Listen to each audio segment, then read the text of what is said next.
Russia Ukraine Battleground से इस वक्त एक और बड़ी अपडेट आपको बता दें। पुतिन ने फैसला किया है कि वो जेलेंस्की को अंधेरे में रहने को मजबूर कर देंगे। रूस के हमले में यूक्रेन के 50% बिजली घर तबाह हो चुके हैं। और आपको बता दें कि मिसाइल हमलों की वजह से ऐसे हालात बन चुके हैं कि इस सर्दी में 1 करोड़ से अधिक लोग अंधेरे में रहने को मजबूर हैं। पुतिन का ट्रक किलर इस वक्त यूक्रेन में 24 घंटे काम कर रहा है और इससे सबसे ज्यादा डर जेलेंस्की को लग रहा है।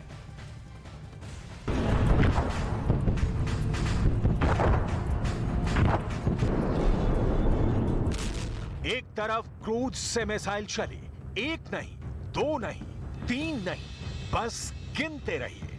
टारगेट पर यूक्रेन के कई शहर हैं। मिसाइल आती है और फिर जेलेंस्की का एयर डिफेंस सिस्टम एक्टिव होता है और फिर एक ही वार में पुतिन की 1-2 नहीं, कई मिसाइलों को आसमान में ही खत्म कर देते हैं जेलेंस्की।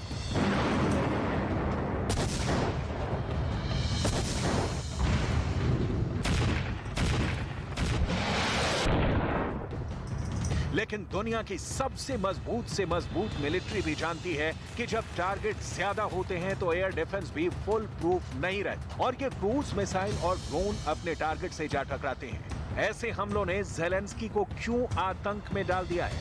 ऐसे हमलों ने कैसे यूक्रेन को अंधेरे में झोंक दिया है? ऐसे हमलों से यूक्रेन के 1 करोड़ लोग कैसे खतरे में पड़ चुके हैं?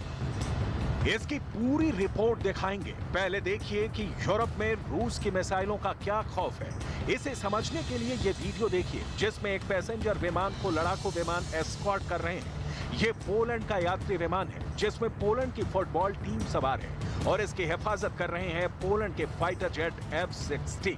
पोलैंड की फुटबॉल टीम कतर में हो रहे विश्व कप में हिस्सा लेने जा रही है, लेकिन यूक्रेन युद्ध को लेकर खतरा ऐसा है कि पोलैंड ने कोई चांस नहीं लिया।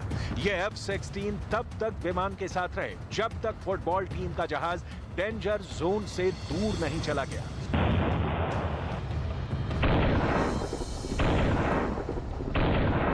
ऐसे विमानों को खतरा क्रूज मिसाइल से नहीं बल्कि एयर डिफेंस मिसाइल से होता है और पोलैंड पर जब से यूक्रेन की एयर डिफेंस मिसाइल गिरी है तब से पोलैंड भी बहुत ज्यादा दहशत में है। फिलहाल यूक्रेन से बर्फ की तस्वीरें आने लगी हैं। कीव में बर्फ गिर चुकी है और अब कई महीने ऐसे ही कड़ाके की सर्दी रहेगी। ये कीव में माइकल्स गोल्डन डूम्ड मोनेस्ट्री है और यहाँ करीब में खड़े जेलेंस्की के टैंक देखिए, जेलेंस्की की बख्तरबंद गाड़ियां देखिए। हर हथियार पर बर्फ जम चुकी है। ऐसे में अगर पुतिन ने जेलेंस्की के बिजली घरों को तबाह किया तो जेलेंस्की के साथ उनकी जनता के लिए जीना मुश्किल हो जाएगा। यूक्रेन में रूस की क्रूज मिसाइल और ईरान के ड्रोन ने ऐसा कहर मचाया है कि जेलेंस्की के सिस्टम का पुर्जा हिल गया है। कीव और खार्किव जैसे शहरों में यूक्रेन ने ऐसे हमले नहीं देखे थे और फिर हर तरफ ब्लैकआउट हो गया क्योंकि पुतिन ने जेलेंस्की की पावर ग्रिड को टारगेट करना शुरू कर दिया है।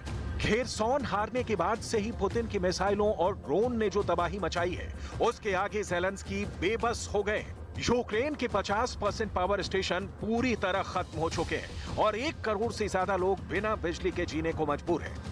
मिसाइल और ड्रोन अटैक ने यूक्रेन के शहरों को इतना नुकसान पहुंचाया जिसकी भरपाई करना मुश्किल हो रहा है क्योंकि इस बार यूक्रेन पर रूस का हमला गुस्से में नहीं बल्कि पूरी प्लानिंग के साथ किया गया हमला था और रूस की मिसाइलों ने उन्हीं जगहों पर तबाही मचाई जहां से यूक्रेन के लोगों को बिजली की सप्लाई होती है। या यूं कहें कि रूस ने जितनी भी मिसाइलें दागी उनके निशाने पर यूक्रेन के पावर प्लांट थे।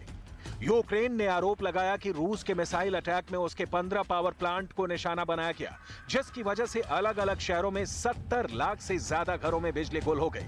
जैसे जैसे मिसाइलों के धमाकों से यूक्रेन के पावर प्लांट तबाह होते गए वहां के शहर अंधेरे में डूबते गए। खेरसॉन में बाजी पलटने से बौखलाए पुतिन लगातार हमले कर रहे हैं। यूक्रेन को बार बार अपने शहरों में अलर्ट जारी करना पड़ रहा है। पुतिन की मिसाइलों और ड्रोन ने जिन इलाकों में तबाही मचाई है वहां जैसे लाइफ लाइन ही काट दी गई है। नतीजा ये हुआ कि Kyiv, Zhytomyr, Chernobyl, Lviv, Odesa, Kharkiv, Zaporizhzhia और नीप्रोपेट्रोव्स्क जैसे इलाके अंधेरे में डूब गए हैं। ये वो शहर हैं जो यूक्रेन को चलाने के लिए वहां की धड़कन माने जाते हैं। पुतिन ने यहां ऐसा पावर कट लगाया है कि जेलेंस्की कुछ नहीं कर पाए। हालांकि यूक्रेन ने दावा किया है कि उसने पश्चिमी देशों से मिले एयर डिफेंस सिस्टम को बड़ी संख्या में तैनात कर दिया है। ये भी बताया गया कि अगर रूस ने फिर मिसाइलों से हमला किया तो उसे करारा जवाब मिलेगा, क्योंकि एयर डिफेंस सिस्टम उन्हें आसमान में ही मार गिराएंगे। यूक्रेन ने कीव, चेर्निहिव, पोलतावा और चरकासी समेत कई शहरों में घातक एयर डिफेंस सिस्टम को एक्टिव करने का दावा किया। ये शहर उन 7 शहरों में शामिल हैं जिन पर एक रोज पहले ही रूस के खतरनाक हमले होने का आशंका जता दिया गया था, और उसके कुछ घंटे बाद ही उसने भीषण हमला बोल भी दिया था। यूक्रेन की 50% बिजली पावर सप्लाई वाला सिस्टम पूरी तरह तबाह हो चुका है, और इसे लेकर ज़ेलेंस्की ने पूरी दुनिया से जो शिकायत की है उसके एक एक शब्द पर गौर करने की जरूरत है।